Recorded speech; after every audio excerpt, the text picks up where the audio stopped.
Hi everyone, আপনারা ভালো আছেন তো সবাই? আচ্ছা, আপনারা বই পড়েন? না না, এক্ষুনি স্কিপ করবেন না। আমি সেরকম কোনো সিরিয়াস কথা বলছি না বা বলবো না। আমি গল্পের বই পড়ার কথা বলছি। পড়ার বই তো সবাই পড়ে, পড়তেই হয়। আমি গল্পের বইয়ের কথা বলছি। আমি প্রায় শুনে থাকি যে এই জেনারেশনের লোকজনরা ভীষণ কম গল্পের বই পড়ে। মানে সে সংখ্যাটা খুব কম। এটা সত্যি কথা যে আম, বই কিনা, মানে বই কেনে অনেকে, কিন্তু বই কিনে বই পড়ে সেটাকে মানে ভালোবেসে বই পড়ার সেই সংখ্যাটা সত্যি অনেকটাই কম। কিন্তু আমরা এই এই পার্টিকুলার এই ভাবনাটা এই জেনারেশনের ওপরে কেন দিই? আমার কিন্তু মনে হয় কি জানেন, যে জেনারেশন নয়, মানে আমরাও, মানে আমাদের জেনারেশনে আমরা যখন এই মা মাসি কাকি জেঠি এবং বিভিন্ন রিলেশনে যারা আছে মামা কাকা, তো আমরাও কিন্তু আমার মনে হয় সেই অ্যাটমসফিয়ারটাও তৈরি করি না ছোট থেকে বাচ্চাদের বই পড়ার অ্যাটমসফিয়ারটা।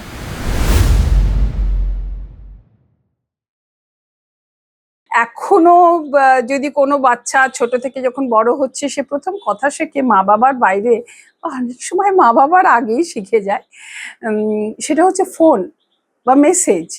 তো এই এই যে জায়গাটা আমার মনে হয় আমরাই তৈরি করেছি। আমাদের দেখবেন আপনাদের বাড়িতে, আমাদের বাড়িতে, সবার বাড়িতে আমি বলছি কমনলি, আমরা সব সময় ফোন নিয়ে থাকি।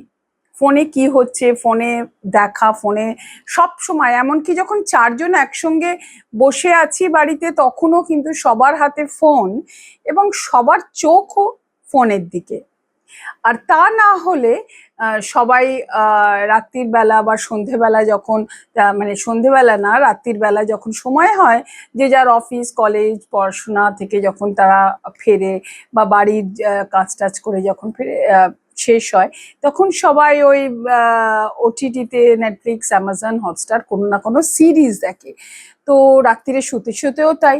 তো বেসিক্যালি পড়ার জায়গাটা, বই পড়ার মানে গল্পের বই পড়ার জায়গাটা অনেকটাই কমে গেছে। এবং সেই আমার মনে হয় না এই জেনারেশনের ওপর দোষ দিয়ে কোনো মানে দোষ দেওয়া উচিত, কারণ আমার মনে হয় আমরাই অনেকটা সেই জায়গাটা তৈরি করেছি। আমি এখানে একটা কথা বলি যে আমরা মানে আমরা মানে প্রায় এটা বলা হয় যে আগেকার দিনের মহিলারা, নারীরা অনেকে খুব ব্যাকডেটেড ছিলেন।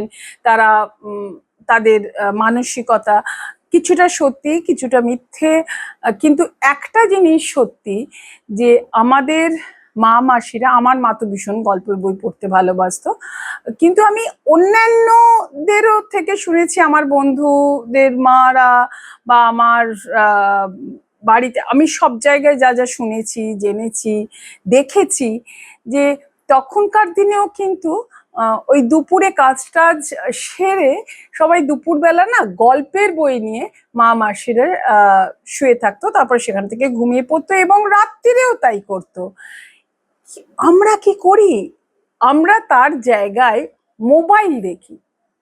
তাই জন্যে আমাদের ওই আমরাই তৈরি করা সেই অ্যাটমসফিয়ারে আমাদের ফিউচার জেনারেশনও সেটাই করছে। আমি এখানে শুধু বইয়ের কথা বলছি না, অ্যাকচুয়ালি বইয়ের সঙ্গে কানেক্টেড একটা জিনিসও আছে, সেটা হচ্ছে ধৈর্য। এই যে দেখুন, আমি এত কথা বলছি, আপনারা কিন্তু এর মধ্যে হয়তো কেউ না কেউ স্কিপ করে গেছেন, আবার হয়তো কোনো সময় ফিরবেন বা হয়তো ফিরবেন না। এই যে ধৈর্য, এই ধৈর্যর কথাতে আমি কিছুদিন আগে শুনছিলাম একজনের থেকে যে আগে আমরা টিভি সিরিয়াল কিরকম ভাবে দেখতাম। আমাদের টিভি সিরিয়ালে মানে কয়েক বছর আগে, মানে বহু যুগ আগের কথা বলছি না, যে আমাদের কোনো উপায় ছিল না, টিভি সিরিয়াল যদি দেখি তো আমাদের পুরো এপিসোডটা দেখতে হতো, কারণ টেলিভিশনে দেখতাম। ওই অ্যাডের সময় ওঠা ছাড়া আমাদের ওই স্কিপ করার অপশনটা থাকতো না। কিন্তু এখন যেহেতু সেই সব চ্যানেলের ডিজিটাল স্পেসে বেশিরভাগ জন দেখে, তো ওই স্কিপ করার, মানে যে সিনটা ভালো লাগছে দেখছে আর বাকি সিনগুলো স্কিপ করে নিচ্ছে। এটা কিন্তু সিরিয়ালের যারা দেখে তারা কিন্তু সেই সিরিয়ালের ভক্ত, ভালোবাসে সেই সিরিয়াল। কিন্তু এখানে কিসের অভাব দেখাচ্ছে? পেশেন্স, ধৈর্য। ঠিক সেটাই সঙ্গেই কানেক্টেড বই। বইটা আমার মনে হয় গল্পের বই পড়লে চট করে লোক 5 পাতা অফ করে দিল, এটা চট করে করে না। তো সেইখান থেকেই না সব জায়গায়, মানে এটা নয় যে এখনকার জেনারেশনের ধৈর্যের দরকার আর আমাদের জেনারেশনের দরকার নয়, এটা একেবারে ভুল ধারণা।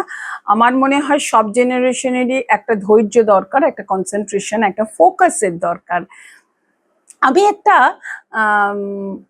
মজার কথা বলি, কিন্তু তার আগে আরেকটা বলছি, যে এই পড়ার বইতেও দেখবেন আজকালকার স্টুডেন্টদের সেই চাপটা নেই যে তারা যেটা পড়ছে সেটা তার 2 বছর পরে তাদের মনে রাখতে হবে, এই চাপটা নেই।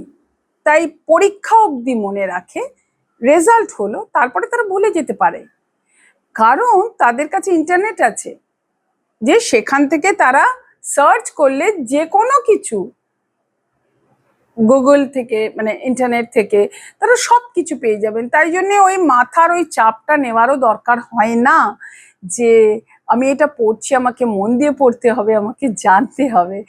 তো সেই এইটার রেফারেন্সে একটা ছোট্ট গল্প, একটা ছোট্ট মেমোরি আপনাদের কাছে শেয়ার করছি। আমরা তখন ছোট ছিলাম, খুবই, তখন স্কুলে পড়তাম আমরা। তো আমার বাড়িতে একটা নিয়ম ছিল, আমরা সবাই একসঙ্গে ডিনার খেতাম। তো আমার বাবা মা, আমরা ভাই বোনরা সবাই একসঙ্গে ডিনার খেতাম। আর সেখানে খেতে খেতে না কুইজ খেলা হতো। মানে হচ্ছে যে যে কোনো বিষয়, মানে জিওগ্রাফি হোক, হিস্ট্রি, আমার দাদা বরাবরই সায়েন্স ভালোবাসে এখনো, সায়েন্সের এবং ম্যাথসের টিচার, খুব ভালো টিচার। সো সোমনাথ ঘোষাল। তো তখন দাদা কি করতো, দাদা সব ম্যাথস আর সায়েন্সের প্রশ্ন করতো, বাবা হয়তো লিটারেচারের বা অন্য কিছু প্রশ্ন করতো, দিদি জিওগ্রাফির প্রশ্ন করতো। তো এইরকম একে অপরকে প্রশ্ন করতো, এবং সব থেকে টার্গেট হতাম আমি আর আমার ছোট বোন সোনালি। অনেক সময়ই হতো যে বাবা আজকে আবার, মানে ওই কুইজে না পারলে একটা বিরাট বড় মানে পরীক্ষার মতন, মানে সেটা ঠিক ওই চাপ নয়, কিন্তু একটা মজার খেলার মধ্যেও একটা নিজেদের মনে হতে বাবা এটা পারলাম না। তো অনেক সময় আমার ছোট বোন বলতো যে না না আমার ঘুম পেয়ে গেছে, কিন্তু ঘুম পেলেও তোমাকে একসঙ্গে ডিনার খেতে হতো। আর আরেকটা জিনিস হচ্ছে যে আমরা একটা জিনিস করতাম, আমার মনে আছে, আমরা ঠিক নিজেদের পড়াশোনা সেরে আমরা ডিনার খাবার আগে আমাদের জিকে বুক একটা ছিল, তো জিকে বুকে আমি আর আমার বোন ওটা পড়তাম।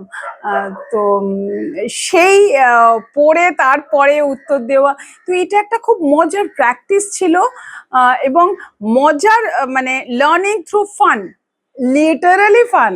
কারণ খাচ্ছি, মিষ্টি আসছে, সব কিছু হচ্ছে, সেটার মধ্যে একটা অদ্ভুত ফান, এবং শিখছি, জানছি, মনে রাখতে হবে আগের দিন কটা আনসার পারলাম। তো এটা কিন্তু একটা আমাদের ফ্যামিলিতে আমার বাবা তৈরি করেছিল। কিন্তু আমরা কি করি, আমার মনে হয় না, জানেন, যে আমরা একসঙ্গে প্রথমত ডিনারই খাই না মোস্ট অফ দ্য ফ্যামিলিতে।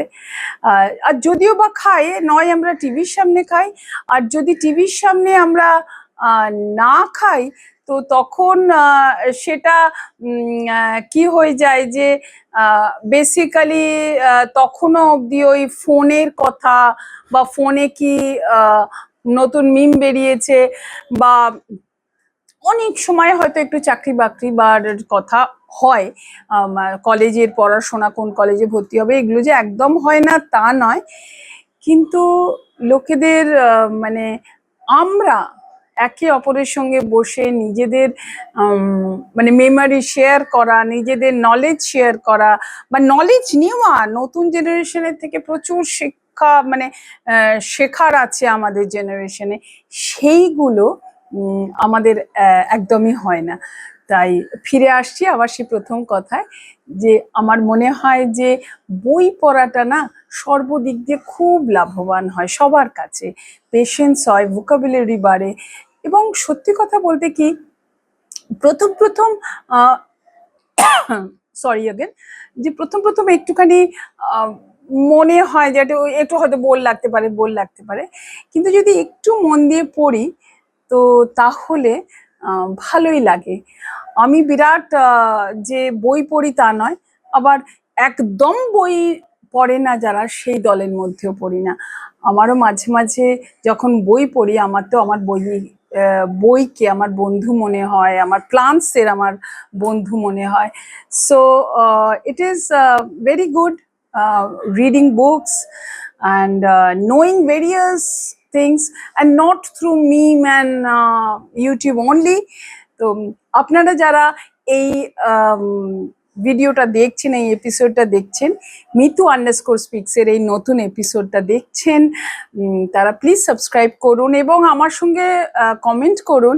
আমি যেরকম বলতে পারি, আমার বেশ কয়েক বছর হলো আমার হারুকি মুরাকামির আমি খুব ফ্যান। হ্যাঁ, অফকোর্স আমি মানে বাংলা সাহিত্য বা বাংলা গল্প তো পড়েইছি, মানে বরাবরই পড়ি ছোট বয়স থেকে, কিন্তু আমি মুরাকামি মানে কি বলবো, মানে আমি খুবই ফ্যান মুরাকামির, আমার খুব ভালো লাগে ওনার লেখা। আপনাদের কাদের লেখা ভালো লাগে? আপনারা বাড়িতে বই পড়েন কিনা? আপনাদের বাড়ির অ্যাটমসফিয়ার কি? বিনা দ্বিধায় বলুন, আমরা একটু আলোচনা করব। যদি ইচ্ছে করে তো পরের এপিসোডেও এই নিয়ে কথা বলবো। হ্যাঁ, আমি আমি অন্যান্য জিনিস অনেক কিছু আছে যেগুলো নিয়ে আপনাদের কাছে আলোচনা করতে পারি, সেটা পলিটিক্স, সিনেমা, খেলাধুলো সব আছে, কিন্তু আজকে মনে হলো বই নিয়ে আর বাড়ির অ্যাটমসফিয়ার নিয়ে, ধৈর্য নিয়ে কথা বলি, তাই বললাম।